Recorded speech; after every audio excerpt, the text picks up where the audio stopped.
Hello friends, it's Miss Natalie. I am back with our landscape painting to work on our middle ground.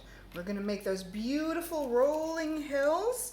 I've got some of the sap green because that is the cooler green in our set, and I've added that in. It's right here. It's pretty chunky, so I put a lot of water in it, put a little white in it and a little blue, but I realize it's still kind of green, so I'm going to keep working with that because our rolling hills are in the distance still.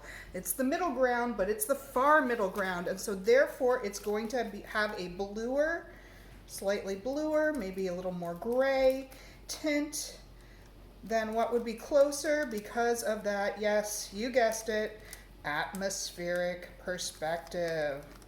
So I'm just gonna kind of play around with my paint on my palette until I get something that I feel like might lay down. Yeah, I think that's nice. I like that. Lay that down a little bit. It's a little blue, a little bit bluer.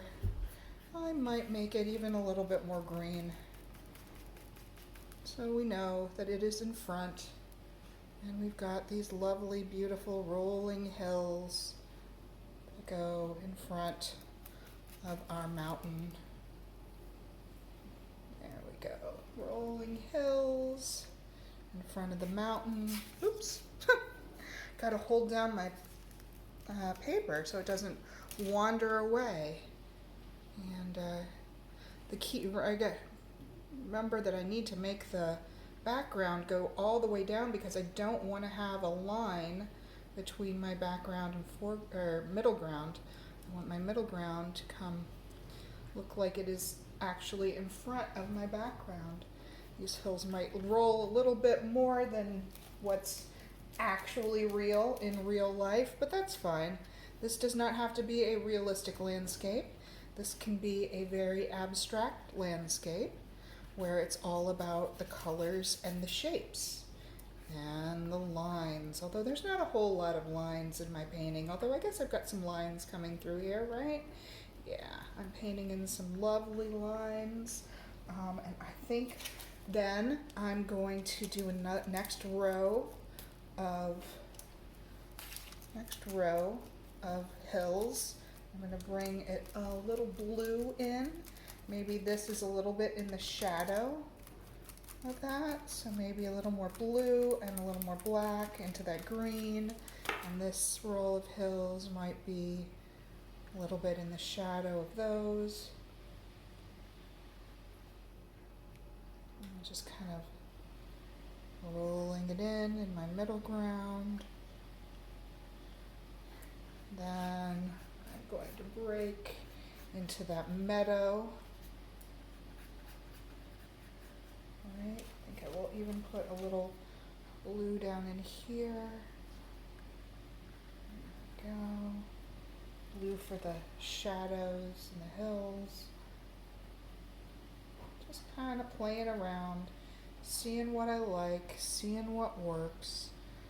Not making it too precious and not making any judgments whatsoever. I'm not saying this is good, this is bad. I may be making observations about what I see. This is dark, this is light. This color is flowing into that one, or vice versa. And now I'm going to work on, take that middle ground into the meadow that we see. So there is kind of a line where the hills stop and the meadow begins. And that's our green. And I'm actually then going to take our other green, because it's a little bit warmer. It's got a little yellow in it. And add that in. Just a tiny bit, because this is part of the middle ground is even closer. So it has less of that atmospheric perspective, and that's too much green. Bring some blue back into it. See what I can do, thin it out. This paint is not the best. And lay in this lovely green meadow that meets our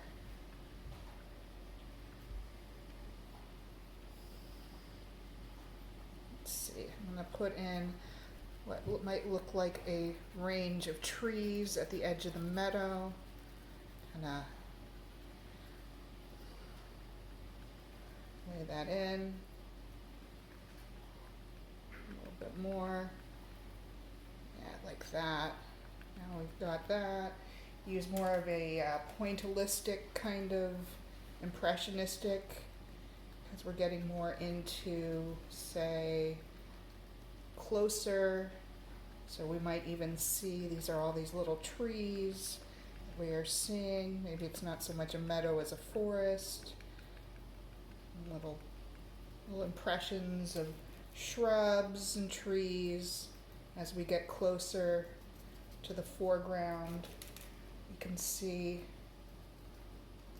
that it is less smooth and more textured.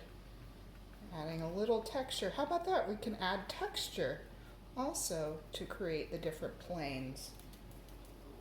Cool. Cool, cool, cool, cool, cool, cool.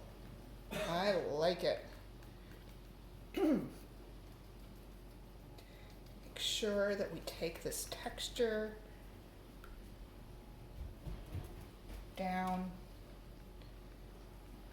Maybe add some of that other blue-green that we've mixed that's from up here. Bring that down in as our shadows. You know, this is looking, for me, a little bit too, like there's a line. The line's a little bit too much, so I'm going to come back and kind of just blend that line out a little bit. And then